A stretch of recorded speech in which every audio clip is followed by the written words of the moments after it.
6 years after my younger brother and my fiancé passed away, I picked out a grave for myself. Before my final visit to their graves, my mother suddenly said, "Miles, you don't have to go this year." The truth is that they never died. I was startled for a moment before the two of them walked right out of my brother's room. My brother Sean put on a teasing smile as he draped an arm around the woman beside him. "I won the bet. I told you my brother would never figure it out. Who's going to be on top tonight, huh, Vera?" My so-called late fiancé, who used to cry whenever she saw me suffer even the slightest grievance, looked at me with open disdain. "He's just too stupid. We've been living next door this entire time, yet he never noticed." It was only then that I realized my mother forbade me from entering Sean's room. Not because it would make her grieve her son again, but because it was directly connected to the house next door. I was truly too foolish. Right up until a month before my death, I was still thinking about visiting their graves. "Why did you do this?"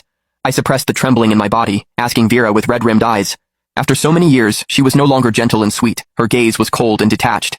"Miles, it's because you've never been very sensible." My mother frowned at me as well. "For all these years, we were just trying to teach you how to behave, to stop always trying to compete with your brother. Miles, they already have a child. Let go. You'll meet someone better." "I never took anything from Sean," I choked out. "When I was a child, my parents always remembered what Sean liked. I was forced to like the same things just to earn a shred of their care. Yet my mother only bought clothes in his size. No matter how many times I reminded her, my sleeves and pant legs were always too short, leaving me mocked for years. I should have realized it earlier. Miles, they never loved you." Perhaps my expression was too pathetic. The coldness Vera had built around herself wavered for a moment, and she handed me a tissue. "Miles, just focus on the future." I did not take it.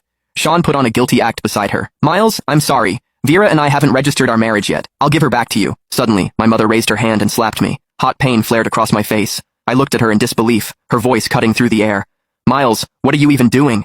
Vera is already pregnant. Do you want that child to be born a disgrace like you?" I froze, my heart stopping. I was the child my mother had before marriage, the tool used to force my father into wedlock, representing nothing but shame. I thought if I studied hard, stayed perfect, and never caused trouble, they might love me. It was only now I understood that their ultimate wish was for me not to exist. Well, it was about to come true. Vera stepped closer, a trace of pity in her eyes.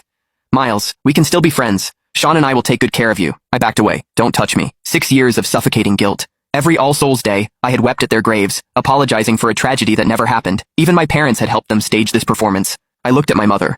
"The room you said I wasn't allowed to enter because it would be too painful. It connects directly to the house next door, doesn't it?" My mother's eyes flickered, but she nodded stiffly. "So what if it is? We did it so you could let go completely and live your life properly." "Live my life properly?" I let out a cold, sorrowful laugh.